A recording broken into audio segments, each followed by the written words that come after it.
All right, it is time to talk about Easter Island. It is time to rate Easter Island. Number one is the people and the vibe of the area. Number two is food. So we're going to talk about the different qualities and varieties of the food on Easter Island. Number three is experiences. How unique are the experiences that you can have on Easter Island? Let's get started. So, number one, the people and the vibe. So, Easter Island is an incredibly remote location. I mean, it literally feels like you're on the edge of the world. Like if you were to sail off, you would just disappear. I mean, it is so quiet and still and peaceful. I mean, it's like being in the countryside surrounded by water. The whole island is only 63 square miles. So it's a small island in the middle of the Pacific. But the vibe is just very calming, and the people are a very beautiful people. The guides were all like super friendly to us, and we're really open to answering any of our questions because I was very curious about island living. You know, how do you live in the middle of the Pacific on the edge of the world? You know, it's such a curious thing. So they were very polite in answering all the questions. As far as like the guides and the staffing, that being said, um, the vibe I got from the locals when we went into town and I went to, into some of the shops to maybe buy something, um, they didn't even look in my direction. They kind of ignored us for the most part. I had to kind of hunt them down to ask a question of like how much something was. So I didn't really get that much of a friendly vibe from, the locals when we did go into town. But that's okay. I get it. Tourists, I'm from Florida, so we get it. We understand the tourists, especially, they've had tourists come in and destroy some of their moai. And so it's understandable that the locals feel the way that they do. It's also very safe, low crime, no crime to tourists. So as a tourist, you're extremely safe. If you want to walk around the whole island by yourself at night, there's no predators on the island and there's no crime towards tourists. So, I mean, as far as the people and the vibe of the island, it is extremely chill and it is friendly. Although most of the time I think they just want to leave you alone. So for number one, for the people and the vibe, I am rating Easter Island a 7. So you get a 7 for the number one category. Number two is food. Okay, so number two. All right, jumping into the food.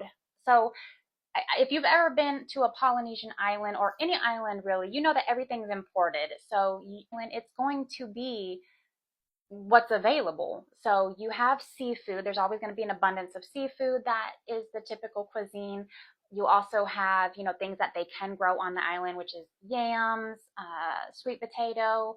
They have a funky purple sweet potato, which is kind of fun. They plantains, bananas. So it's like a very like earthy, islandy type cuisine. They also have an influence from Chile.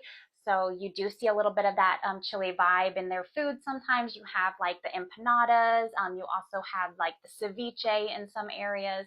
So you do get a little bit of variety, but again, you're on an island stuck on what they can import. So there is no like fast food or variety in cuisine in the area for like the locals. So for food, although it is good and I do like island food, not much of a variety. So I am giving you a 7 for food. Next up, experiences. Okay, so last category 3 is going to be experiences. So this is like the experiences that I had and what can you do on this island. Again, it's not a big island. There's only so much that you can do. So, of course, you have the moai. You take tours to go see the moai. I think there's like 1,000 moai on the island. We went to the quarry where they make the moai. So you saw that. That was pretty neat to experience. And then of course you have the 15 in a row. It's called something, the Anna Tonga Corey. Oh, I know I'm going to butcher that. I tried so hard to remember that name and it escaped me. But it's like the famous 15 in a row. Sunrise at that, beautiful. Don't miss it. You also have the volcanoes, so you can go hike the craters, and they also have like the lava tubes that you can go in. So you do have some fun experiences, like nature-wise. As far as getting around on the island, you have some options. There's no like public transportation, but you can do horseback. They have bicycles that you can rent and ATVs. So we saw quite a few of people utilizing those different transportation to get around the island and experience it. You have also oh my gosh, Anakina Beach is also a popular tourist area. That's where we had our barbecue. I did not get to get in the water, but I was able to experience, just the nice serenity of the area. Like the local life, so they do like a lot of fishing. I think they do have some charters that go off.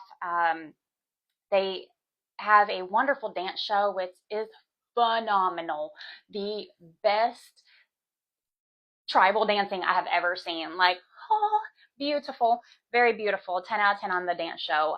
It was just such a workout to watch, and it just went on forever.